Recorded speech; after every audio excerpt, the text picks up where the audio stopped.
Quand on dit création, c'est vrai que ça fait rêver parce que les gens imaginent peut-être qu'on passe notre vie à dessiner des silhouettes de mode, à faire des prototypes.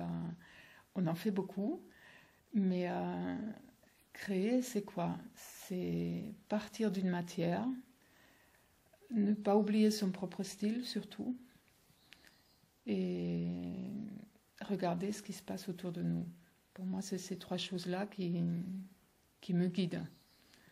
C'est pas suivre la mode, c'est pas du tout ça, on n'est pas dans la mode, ça il y en a assez, on est dans un style beaucoup plus marqué, mais on est quand même dans les tendances, il faut vivre son époque comme pour plein d'autres choses.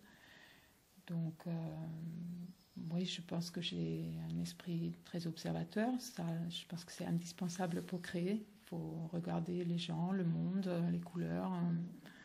les couleurs aussi bien dans la nature que sur les gens, qu'en ville. Dans la déco, c'est pas important dans une assiette au restaurant, c'est tout se mélange quoi. Et voilà, après c'est des idées qui naissent lors d'une balade, en faisant un modèle que j'ai fait plein de fois. Du coup c'est un peu usine à l'atelier quand on fait encore une série de telle écharpe. Et tout d'un coup je vais me dire mais tiens je vais essayer de faire comme ça et plouf ça donne un nouveau modèle. C'est assez imprévisible en fait. Souvent, il y a des croquis qui dorment dans mon cahier pendant plusieurs mois, voire années. Des fois, je retombe dessus, je me dis, ah ouais, ce collier-là, j'y avais pensé. Bon, j'ai bien fait de le noter, on verra.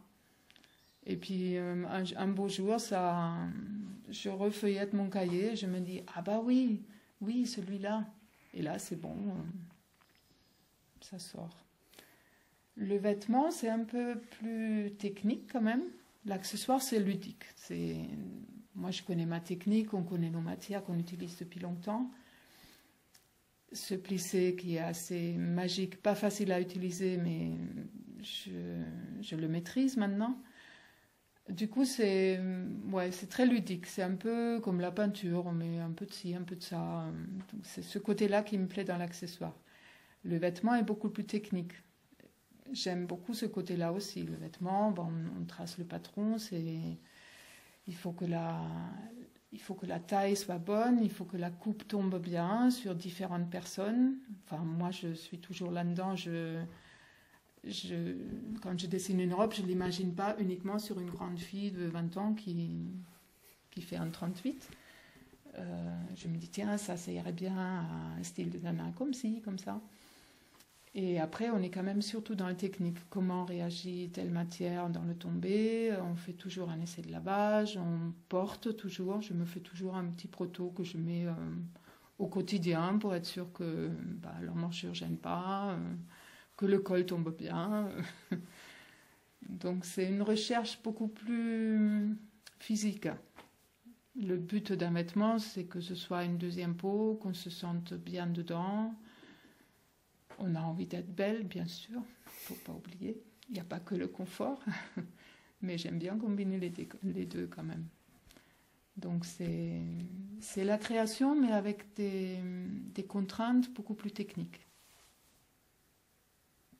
Ça me passionne. Oui, c'est les deux à la fois, oui. Oui, c'est mon plaisir quand même d'abord, oui. Mais comme je disais tout à l'heure, je n'ai pas plaisir à créer des choses inutiles. Si j'ai l'impression que c'est immétable, ça ne m'amuse pas longtemps. Sauf pour des petites pièces uniques comme le mini corset que j'avais fait pour une expo pièce unique. Là, oui, de temps en temps, il faut se lâcher. Mais quand je crée pour les boutiques ou les clientes directes, c'est quand même un peu moi j'ai envie de mettre. Je me dis tiens c'est le printemps, je me mettrais bien une petite veste comme ci comme ça, ou j'ai plusieurs colliers évidemment à moi, donc je me dis oh ce serait bien d'en avoir un peu plus court ou un peu plus bleu, ou enfin c'est quand même beaucoup en fonction de mes goûts personnels parce que voilà. Et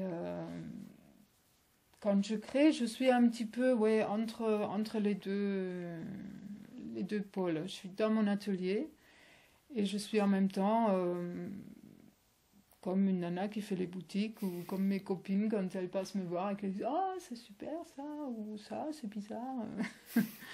Je suis juste femme et je me dis tiens, ça j'ai envie de mettre, ça c'est un peu bizarre, ça ira avec rien. Et ça, j'adore. C'est pas plus compliqué que ça en gros. Les couleurs, ça m'amuse beaucoup parce que là, bah, je fais en fonction de moi pour certaines gammes, mais c'est dans les couleurs que vraiment c'est le plus personnel, quoi. Au niveau coupe, pour un accessoire, ça peut aller à presque tout le monde. Une broche, c'est pas compliqué hein, à adapter.